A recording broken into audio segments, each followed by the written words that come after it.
మాధవి మాధవి మాధవి ఏమిటలా ఉన్నా? ఒంట్లో నలతగా ఉందా? ఈ నలత కలత చెందవలసింది కాదులే. అంటే చెప్పు. మా అనురాగం ఫలించిందండి. మీరు తండ్రి కాబోతున్నారు.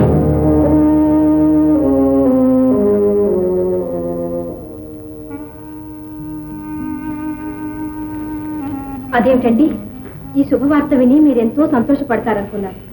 సంతోషమే మాధవి, కానీ అందుకు కాదు. ఈ స్థితిలో ఇప్పుడే నిన్ను వదిలి వెళ్ళవలసి వచ్చింది అని బాధపడుతున్నాను. మీరు వెళ్ళాలా? అవును మాధవి, కోట నుండి వెంటనే రమ్మని కబురు వచ్చింది. అక్కడ పనులు పూర్తిగానే తిరిగి వస్తాను. వెళ్ళిరాను. ఇప్పుడేనా? అన్నయ్యతో మాట మాత్రమేనా చెప్పకుండానే? ఊళ్ళో కసుకుని చెప్పి వెళ్తాను. ఒకవేళ కలవలేకపోతే కోట నుండి కబురు వచ్చి ఉన్నపడానే వెళ్ళవలసి వచ్చాడులే అని చెప్పు. వెళ్ళిరాను. తప్పదా? తప్పదు మాధవి. నేనే కాదు, నాలో పెరుగుతున్న మీ ప్రతిరూపం కూడా మీకోసం 1000 కళతో ఎదురు చూస్తుంటాం. ఆ సంగతి నాతో చెప్పాలా? వెళ్ళిరాను. త్వరగా తిరిగి వస్తారు కదూ?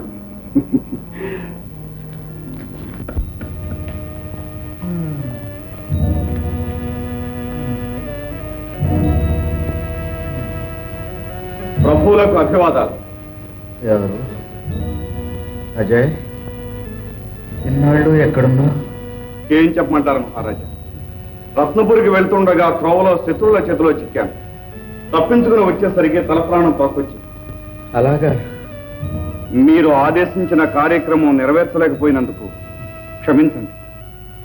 అనుకోని అవాంతరం అడ్డు వచ్చినప్పుడు నువ్వు మాత్రం ఏం చేయగలవు? ప్రభు, మీ ఆరోగ్యం చూస్తూనే ఉన్నావుగా. ఎప్పుడు, ఏ క్షణం? నాన్న, ఏమిటా మాటలు? అవును, చెట్టున పండిన పండు రాలిపోక తప్పదు. పుట్టిన ప్రతి జీవి గిట్టక తప్పదు. ఈ సత్యాన్ని గుర్తుంచుకొని వివేకంతో జీవితాన్ని వెళ్ళబుచ్చుకోవాలి గాని ఇలా విచారిస్తే లాభం లేదు. మహామంత్రి,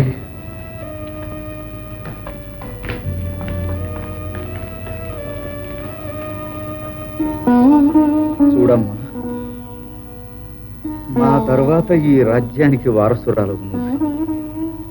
ఈ రాజ్యంతో పాటు రత్నపురికి సంబంధించిన రాజశాసనాన్ని కూడా భద్రంగా కాపాడుకోవలసిన బాధ్యత నీ మీద ఉంది.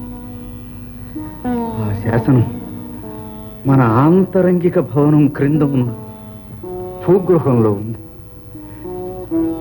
భావితరాల వారికి ఏదైనా కష్టకాలం వచ్చినప్పుడు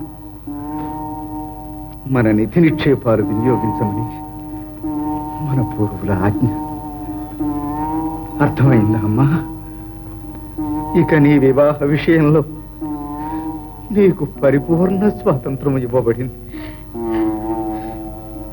అయితే ఒక్క విషయం, నువ్వు ఎన్నుకునే వ్యక్తి గుణవంతుడు రూపవంతుడు మాత్రమే కాదు, నిన్ను నీ రాజ్యాన్ని కాపాడగల నిస్వార్థపరుడు మహావీరుడు అయ్యుంది. తెలిసిందా అమ్మా? ఈ ఆజ్ఞ ప్రకారమే చేస్తాను నాన్నగారు. చివరిసారిగా ఒక్క మాట చెప్తున్నాను విను తల్లి. రాజకీయాల్లో చెవులతో విన్నదానికంటే కంటితో చూసిన దానికే విలువివ్వాలి. ఎట్టి పరిస్థితుల్లోనూ ప్రజాభిమానానికి దూరం కాకుండా చూసుకోవాలి. అజయ్, అలా చాటు నుండి వినవలసిన అవసరం లేదు, రావచ్చు. క్షమించాలి, మీ ఏకాంతానికి భంగం కలిగించడం ఇష్టం లేక.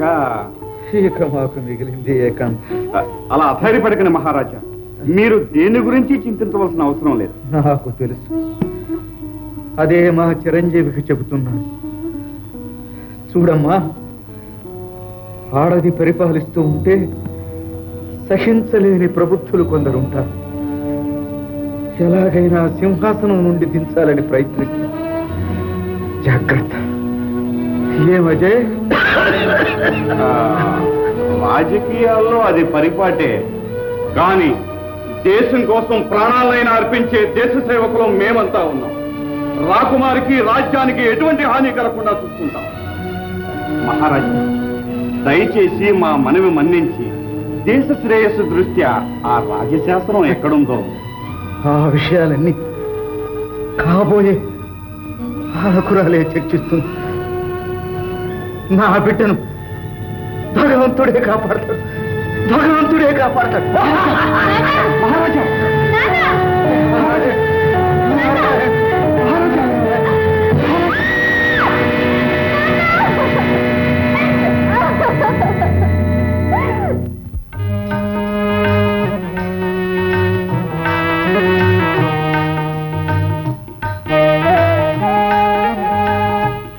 అమ్మా, మీరెప్పుడు ఇలా దిగులుగా ఉంటే ఎలాగమ్మా?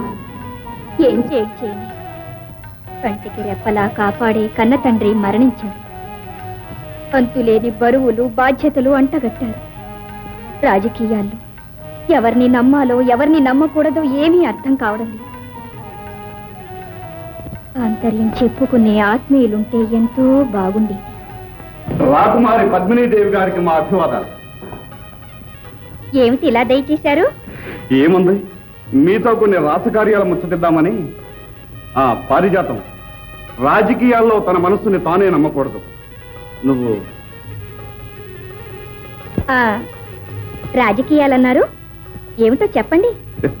అదే, మన సామంతులు ఒక స్త్రీ పరిపాలనలో జీవించడం అవమానకరమని భావిస్తూ త్వరలోనే మీరు వివాహం చేసుకోవాలని కోరుతున్నారు. ఓ, ఇదేనా పెద్ద రాజకీయం? దానికే చేసుకుంటా. మాకు కావాల్సింది అదే. మరి వరుణ విషయంలో మీ అభిప్రాయం? నిర్ణయించుకున్నాం. మాకు తెలుసు, మా వంటి దేశభక్తుల సేవ వృధా పోనివ్వరని. అయినా ఆ అదృష్టవంతుని పేరు మీ చల్లని నోట వినాలని. ఎందుకంత తొందర?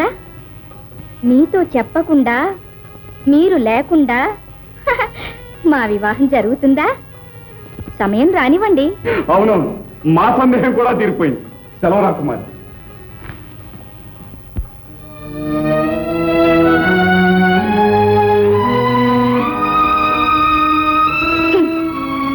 పాలు కింద కన్నం వేసే ఘనుడు. చల్లా, నేను వంట పని చేయొద్దని చెప్పారా? నీ పిచ్చి మరీ బాగుందన్నయ్య. ఆడదై పుట్టిన తర్వాత వంట వార్పు చేయపోతేలా? నువ్వు చేస్తావు సరే, కడుపులో ఉండే వేళలు కష్టం పుస్తామంటే అంటే వాడికి భయపడే గాని నా మీద అభిమానంతో కాదన్నమాట. ఇదిగో అమ్మాయి, నువ్వేమైనాను ప్రసవించే వరకు నువ్వే పని చేయడానికి వీల్లేదు. అయ్యో అన్నయ్య, నేనట ఊరికి తింటూ కూర్చుంటే ఆ పుట్టబోయే నీ మేనల్లుడు ఒట్టి సోరిపోతావుతాడు. అవునే, వాడి బద్ధకం వదిలించడానికి నేను అంతకంటే బుద్ధిమంతురాలి అంటగా. అన్నయ్య, ఏమిటి ఇవన్నీ? ఇవన్నీ పుట్టబోయే నీ కొడుకు. ఏది నోరు? ఇది నీ అన్నయ్య.